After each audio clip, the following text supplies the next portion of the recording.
নমস্কার বন্ধুরা, চলে এসেছি বহুগুণে সম্পন্না একটা সুন্দর রেসিপি নিয়ে। তো আজ সজনে পাতা পেড়ে নিয়েছি গাছ থেকে, খুব ভালো করে ছাড়িয়ে ধুয়ে রেখে দিয়েছি।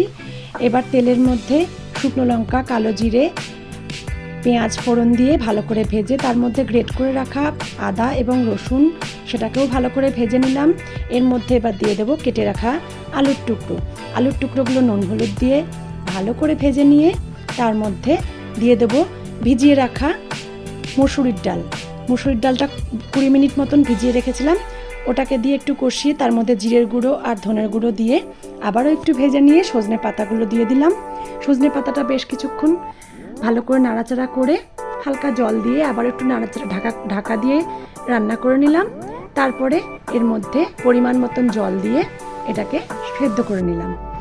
নাবানোর সময় সামান্য চিনি দিয়ে নাবিয়ে নিলেই সুস্বাদু এই রেসিপি একেবারে রেডি।